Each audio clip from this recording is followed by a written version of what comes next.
Good evening, parents, staff, and my fellow classmates. First, I would like to thank Principal Brinkley for allowing me to give this closing speech, as well as Dr. Berry for spending his time and helping me write this. Congratulations to each of these amazing and bright students on their awards. As the night comes to a close, I ask that we take this time to reflect. And as we reflect on the evening, let us also reflect on the year as a whole. These awards that you have been given symbolize all the hard work, commitment, and sacrifice that you've had to make throughout your 4 years here at Appoquinimink High School. Now remember their meaning, and take that feeling with you to the next level. Because when you're at your desk, in your dorm room, or you're at home, and you don't know what to do, or what to think, or what to feel, remember this award. Remember that you are a remarkable being capable of so much. We are on the precipice of our future, ready to take that final step into the rest of our lives. The door is open, and we are ready to enter the world. It is not a distant reality anymore. It begins here, it begins today. We began high school as children, but we're leaving here as adults. We've completed a basic education that will serve as a platform we use to launch ourselves into the future. Some of us will go on to college, others will go straight into the workforce, but each of us will travel our own path. No matter where we go or what we do, there are challenges ahead of us. What I'm asking from each of you and from myself is that we meet these challenges straight on, with our head held high and our hearts wide open. But it won't be easy.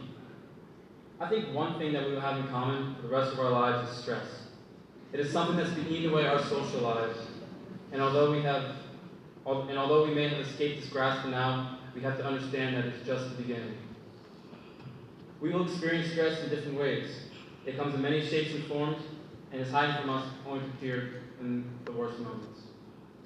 But how do we overcome this as we move on with our lives?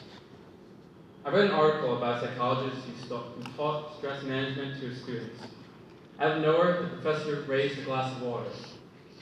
Everyone expected they'd be asked a half-full, half-empty question. Instead, with a smile on his face, he inquired, "How heavy is this glass of water?" Answers called out ranging from 8 ounces to 20 ounces. He then replied, "The absolute weight does not matter. It depends on how long I hold it. If I hold it for a minute, it's not a problem. If I hold it for an hour, I'll have an ache in my arm. And if I hold it for a day, my arm will feel paralyzed. In each case, the weight of the glass doesn't change, but the longer I hold it, the heavier it will become." He continued, "The stresses and worries in our life are like this glass of water. Think about them for a while, and nothing happens. You think about them a bit longer, and they begin to hurt. And if you think about them all day long, you'll feel paralyzed, incapable of doing anything."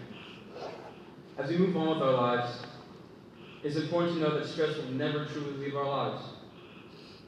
But it is even more important to know how to overcome and manage stress. To accomplish greatness, the glass of water can't paralyze the holder. Remember that it's only a glass of water. And set it down, take a pause, and pick it back up. Life is about finding a way to move forward, to accomplish great things, as you have done here tonight. Thank you all so much for making this a year to remember, and I wish you the best of luck in your bright futures. Good night.